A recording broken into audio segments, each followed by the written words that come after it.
Hi friends, ഇന്ന് കുറച്ച് റെസിപ്പീസായിട്ടോ ഞാൻ വന്നിറക്കുന്നത്. ആദ്യം തന്നെ ലഞ്ച് ബോക്സിലേക്കുള്ളതാട്ടോ. അപ്പോൾ ഞാൻ കുറേ പൊട്ടാറ്റോ സ്ലൈസ് ചെയ്തെടുത്തു. അതിൽ ഉപ്പിട്ട് തിളച്ച വെള്ളം ഒഴിച്ചൊക്കെ വെച്ച് നമ്മൾ തുടച്ചെടുക്കാം കേട്ടോ. എന്നാൽ ഈ തുണി ഞാൻ എല്ലാത്തിനും എന്ന് വെച്ചാൽ ഈ നിതാങ്കുട്ടൻ്റെ ഫുഡിന് മാത്രമായിട്ട് യൂസ് ചെയ്യുന്നതാണ് കേട്ടോ. നല്ലവിടെ ക്ലീൻ ആക്കിയിട്ടൊക്കെ ഉണ്ട്. അതിന് വേണ്ടി ഫിഷ് ഫ്രൈ മസാലയൊക്കെ ചേർത്ത് അത് സെറ്റാക്കി അത് കഴിഞ്ഞ് ഞാൻ അതൊക്കെ ഉരുളക്കിഴങ്ങൊക്കെ വറുത്തെടുത്ത് അവൻ്റെ കൂട്ടം വറുത്തിലാക്കിയിട്ടു. അത് കഴിഞ്ഞ് പൂരിയാട്ടോ. ഞാൻ കുറച്ച് കുട്ടി പൂരീസാട്ടോ ഉണ്ണിക്ക് ഉണ്ടാക്കിയെടുക്കുന്നത്. കുട്ടി പൂരീസ് എന്ന് വെച്ച് കഴിഞ്ഞാൽ 12 അവന് കഴിക്കാൻ പറ്റുന്ന പോലെ 12 ഉരുള പോലത്തെ പൂരീസാട്ടോ ഉണ്ടാക്കിയത്. അത് ഓരോന്നായിട്ട് ഞാൻ വറുത്തെടുത്തു. അത് കഴിഞ്ഞതേ അവൻ്റെ ലഞ്ച് ബോക്സിൽ അത് നിറച്ചിട്ടു. കുറച്ച് കിഴങ്ങ് കറിയും കൂടി അതിലേക്ക് നിറച്ചിട്ടുണ്ടായിരുന്നു കേട്ടോ. അപ്പോൾ അവന് വയറ് നിറച്ച് കഴിക്കാൻ വേണ്ടിയിട്ടാണ് ഇതൊക്കെ സെപ്പറേറ്റ് ആക്കുന്നത്. ഉച്ചവരെ വിശന്നിരിക്കേണ്ട രാവിലെ ഇവിടുന്ന് കഴിച്ച് കഴിഞ്ഞാൽ അങ്ങനെ നെയ്തുകൂട്ടൻ്റെ ലഞ്ച് ബോക്സൊക്കെ പാക്ക് ചെയ്ത് കഴിഞ്ഞു. അപ്പോൾ ഞങ്ങൾക്കുള്ള ഭക്ഷണം കിട്ടും. അതിന് 3 ഉരുളക്കിഴങ്ങ് അരിഞ്ഞ് അതിൽ ഞാൻ കുക്കറിലിട്ടു. ഉപ്പ് മഞ്ഞപ്പൊടിയും ഇട്ട് വെള്ളം ഒഴിച്ച് പൂരി ഉണ്ടാക്കി കഴിഞ്ഞു. മസാല കറിക്ക് വേണ്ടി ഒരു സവാളയും.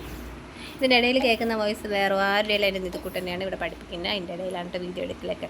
ഒരു സവാളയും 3-4 അല്ലി വെളുത്തുള്ളി ഒരു കഷ്ണം ഇഞ്ചിയൊക്കെ എടുത്ത് അരിഞ്ഞ് വെച്ചു. ഇതേ കടുക് പൊട്ടിച്ചതിന് ശേഷം ഇതൊക്കെ ഇട്ട് മിക്സ് ചെയ്തു. ഉപ്പും കുറച്ച് മഞ്ഞപ്പൊടിയും കുറച്ച് കാശ്മീർ ചില്ലിയൊക്കെ ആഡ് ചെയ്ത് കിഴങ്ങ് കറി സെറ്റ്. അങ്ങനെ രാവിലത്തെ ചായ അടിപൊളിയായിരുന്നു കേട്ടോ. അടിപൊളിയൊന്നുമല്ല, എന്നാലും കുഴപ്പമില്ലാതെ നമ്മൾ കഴിച്ചു.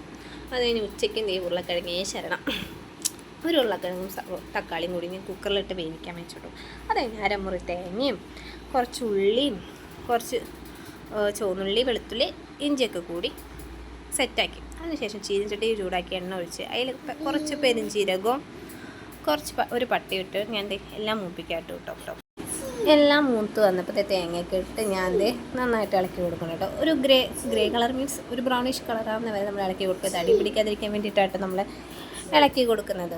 അങ്ങനെ നമ്മൾ ഇടവിട്ടൊന്ന് ഇളക്കിയൊക്കെ കൊടുക്കുക കേട്ടോ. നിങ്ങൾക്ക് തന്നെ കളർ മാറുന്നത് കാണാൻ പറ്റും. ഞാൻ സന്തോഷം വന്നാൽ കുക്ക് ചെയ്യുകയും ചോദിച്ചു കഴിഞ്ഞാൽ ചിലപ്പോൾ സന്തോഷം വന്നാൽ കുക്ക് ചെയ്യും. അതായത് ഉണ്ണിക്കൊക്കെ പരീക്ഷയിൽ മാർക്ക് കിട്ടിയാൽ നല്ലത് അവനെക്കുറിച്ച് കേട്ടാലൊക്കെ ഞാൻ അപ്പം കുക്ക് ചെയ്യും. അരയ്ക്കാനുള്ളതായിരിക്കും മുളക് പൊടി മഞ്ഞൾപ്പൊടി മല്ലിപ്പൊടി മസാലയൊക്കെ ചേർത്ത് അരപ്പ് തയ്യാറാക്കിയിട്ടോ. അരപ്പ് സെറ്റായതോടുകൂടി ഉരുളക്കിഴങ്ങ് വേവിച്ച് വന്നതായി. ഞാൻ ഇതിൻ്റെ മസാലയ്ക്ക് ഒരു സവാളയും ഒരു പച്ചമുളക് അരിഞ്ഞായിരുന്നു അത് സെറ്റാക്കാം. അങ്ങനെ അതൊക്കെ അരിഞ്ഞ് അതൊക്കെ സെറ്റാക്കി ചീഞ്ചട്ടിയിലിട്ട് വഴറ്റിയെടുക്കാം കേട്ടോ. നന്നായിട്ട് വേഗം വഴലണമെങ്കിൽ അതായത് നന്നായിട്ട് വാടിക്കിട്ടുണ്ടെങ്കിൽ കുറച്ച് ഉപ്പും കുറച്ച് മഞ്ഞൾപ്പൊടി ചേർത്ത് വേഗം വാടിക്കിട്ടും. അത് കഴിഞ്ഞ് ഒരു തക്കാളിയും കൂടി ഇട്ട് ഉരുളക്കിഴങ്ങ് വേവിച്ച് വെള്ളം കൂടി അതിൽ ഒഴിച്ച് കൊടുത്തിട്ടോ. അത് കഴിഞ്ഞ് അതൊക്കെ ഒന്ന്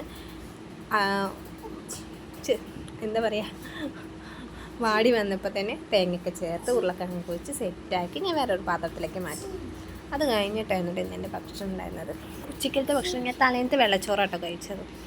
അപ്പോൾ അതിലേക്ക് അച്ചാറും കുറച്ച് തൈരൊക്കെ ആഡ് ചെയ്തു. പിന്നെ ഉരുളക്കിഴങ്ങ് കറി ഉണ്ടായിരുന്നു ആഡ് ചെയ്തു. ഞാൻ കഴിക്കുമ്പോൾ അതിൻ്റെ കൂടെ നിതുക്കുട്ടനും ഉണ്ടായിരുന്നു കേട്ടോ.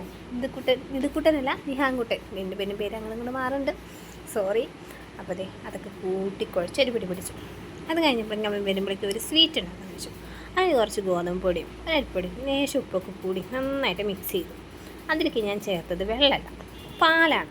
ഒരു അരക്കപ്പ് പാലല്ല കുഴയ്ക്കാൻ പാകത്തിന് പാലൊക്കെ മിക്സ് ചെയ്ത് കുറച്ച് നെയ്യൊക്കെ വരട്ടി ഞാൻ കുറച്ച് നേരം അതിനെ വെറുതെ വിട്ടു.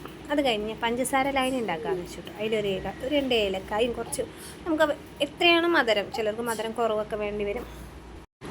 അതൊക്കെ കുഞ്ഞ് ബോൾസൊക്കെ ആക്കി സെറ്റാക്കി ഞാൻ വെച്ചു കേട്ടോ.